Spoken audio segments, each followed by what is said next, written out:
monde, je m'appelle Arthur, je suis résident ici dans la ville de Chicago. Ça fait déjà 5 ans que je suis ici. Chicago, c'est une très belle ville, comme vous pouvez le constater, une très belle ville. Les gens sont très accueillants, la nourriture elle est très bonne. Il y a tout genre type de nourriture africaine, mexicaine, asiatique, tout. Donc voilà, bienvenue à Chicago.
Aujourd'hui, nous avons le privilège de vous amener visiter la ville de Chicago. Ici, nous sommes dans le parc.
Oh, that's great shot.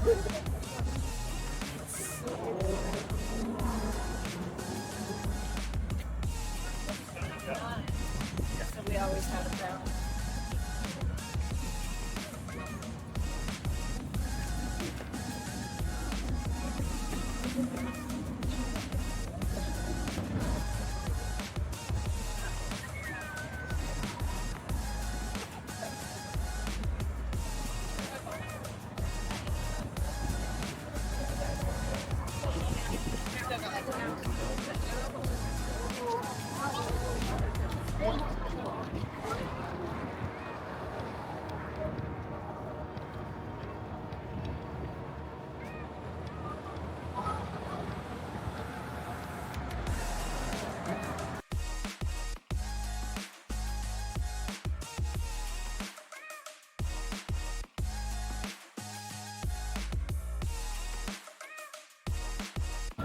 Yep.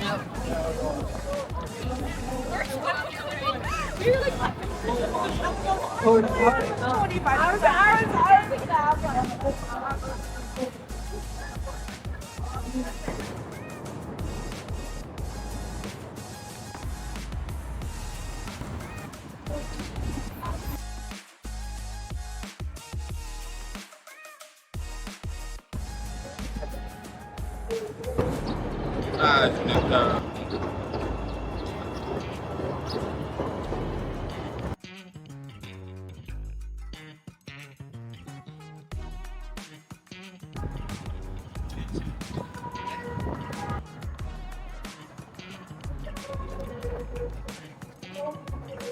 Ah.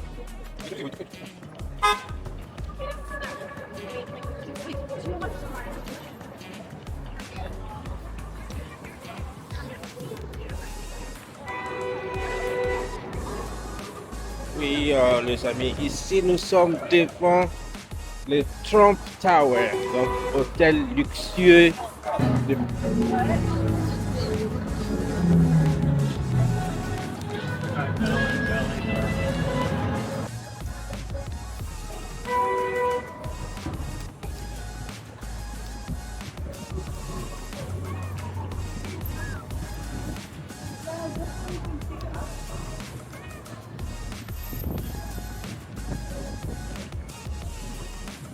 Vous sortir au menu de Donald Trump Hotel. Yeah. Oh, trop beau. Magnifique. C'est très magnifique. Dans l'avenir, il faut aussi nous construire comme ça. Yeah. Pourquoi pas Arthur Tower. Soon. I'll be doing that soon. American dream is alive. Life. It's not dead. Everything is possible. You can do everything you want. C'est encore Work hard. possible. Yeah, tout est possible.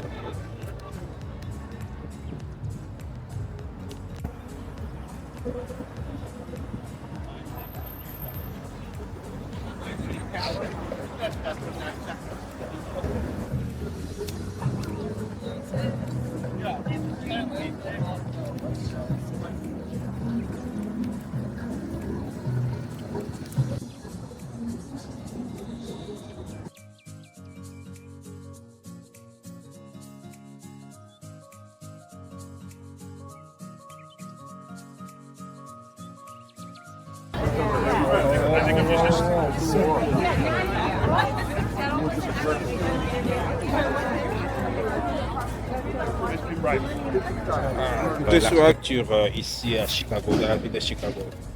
Donc, comme je disais, là, on va prendre le bateau. On va faire le tour du bateau. On va faire un petit tour. On va visiter un peu la ville, avoir un peu l'historique, le bâtiment de building.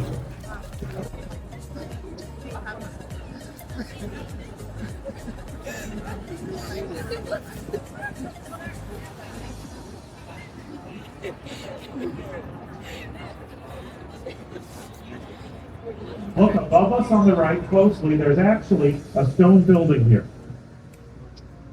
White, and it was paid for by Marshall Field's department stores to consolidate their warehouses into one giant warehouse downtown on the river. Now, it was the biggest building in the world by floor space. with 400,000 square meters or 4.2 million square feet of space. It's Art Deco style, and up until 2008, the U.S. Postal Service gave the Merchandise Mart its own unique zip code, or postal code, that was 60654.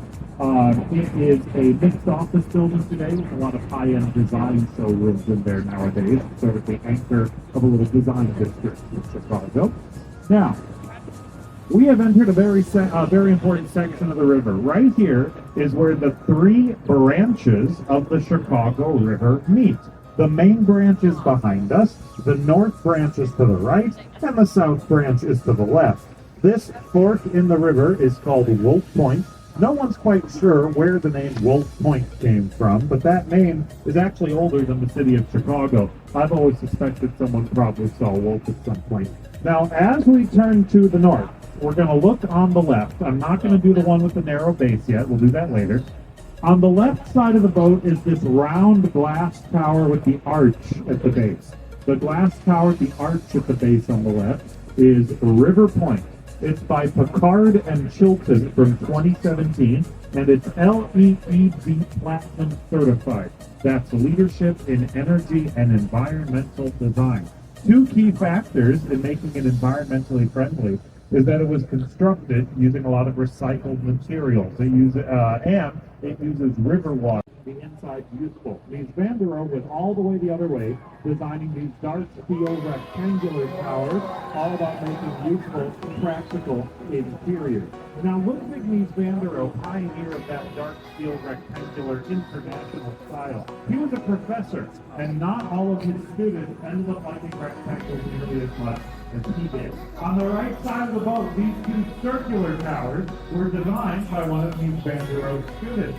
The two circular towers up to the right are called Marina City. They're from 1968 by Bertrand Goldberg. Now, Goldberg was inspired by nature. He said there are no square shapes in nature. He wanted round, natural shapes for people to live in. Now, in addition, get a good look at these parking ramps above us, these circular open-air parking structures. So, when Marina City, those two circular towers, were going up in the 1960s, not very many people lived in the city center of Chicago.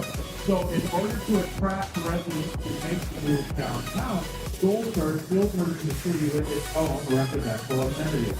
It had its own grocery store, movie theater, bowling alley, skating rink, marina, and its own big parking ramp, which you can still see behind us. And folks, having seen those parking ramps, you might have gotten nervous imagining cars falling off and right into the river. But there's no need to worry, that's only happened twice. That's true. But I should also tell you the whole truth, which is that it never happened on accident or due to foul play. Both times were filmed stunts. One was for Steve McQueen's movie The Hunter, and the other was for an auto insurance commercial. Now, on the right side of the boat, this red brick building on the right is Chicago school-style architecture. It's called the Reed Murdoch Center, 111 years old, by architect George Minnick. Now, Chicago school style is defined by being an early example of using internal load-bearing support. You see, the brick is just decorative. It's steel inside that holds the building up. And that concept of using internal load-bearing steel, fundamental to modern architecture, was first developed here in Chicago in the 1870s by architect William LeBaron Jenney. In fact, we say that the first skyscraper was a William Jenney building here in Chicago from 1873 and was a whopping 10 stories tall. Now, that first skyscraper was called the Home Insurance Building. It was never the tallest building in the world, but the reason it was the first skyscraper is that it was the first relatively tall building to use internal steel load-bearing support. Unfortunately, the home's floating on the Chicago River, not a trick question. This is the Chicago River, nice and easy to remember where we'll be for our 90 minutes together. Now, some questions, by the way, from the background to the right.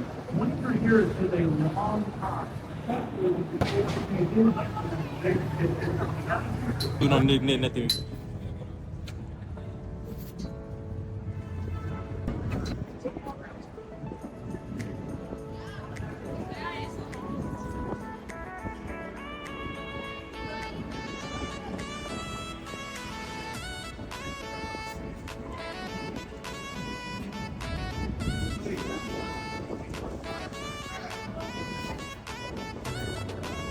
on your sins, it's been knocked down again and again and again and again and again. So, why is that? Well, the Sears Tower, here's our final view post, direct to the right. The Sears Tower came in an interesting cusp of tall building technology. The biggest frame, which is generated on free movie and different fields, and is later being compared. The tower, over 50 years ago, is all steel, and it remains the tallest steel frame building in the world. It was designed by Immersion with lead engineer Dr. Carl Khan and lead architect Mr. Bruce Graham. Again, that's 1,464 feet of 24 meters, and the antennas do not.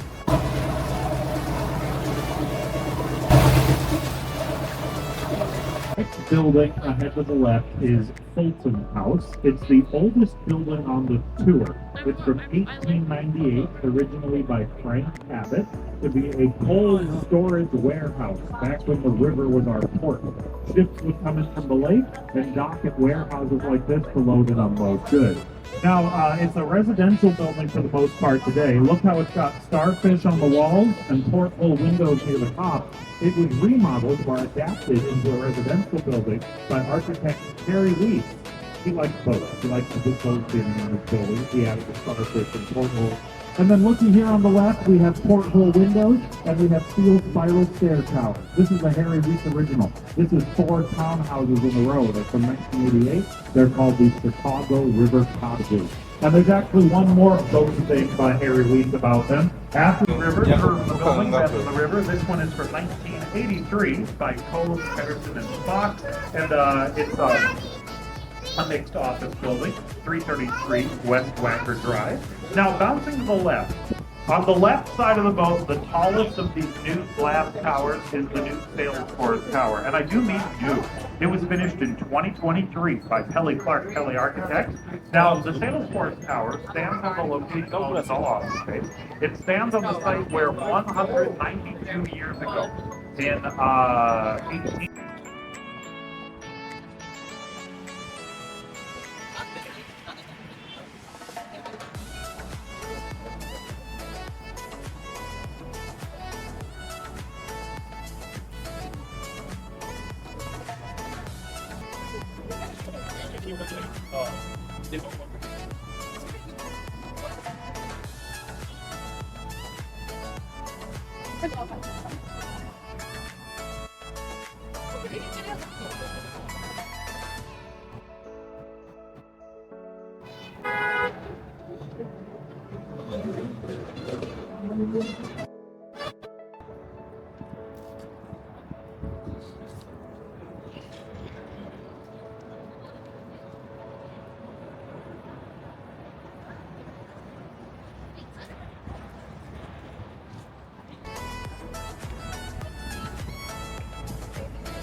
Everywhere. Oh, there's a lot more.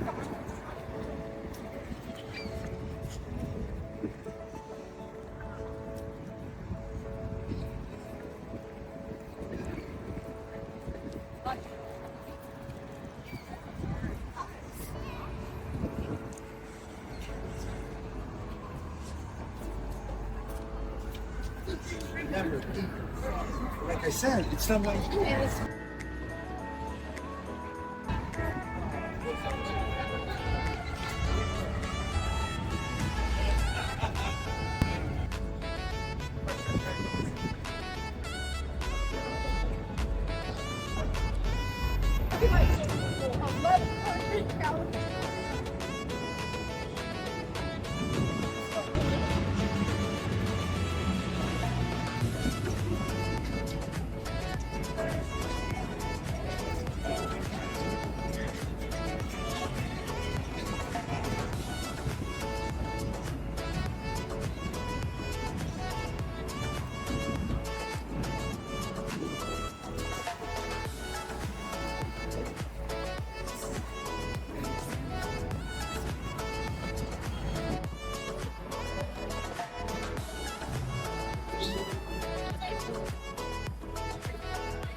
back to that same old place, my sweet home, Chicago.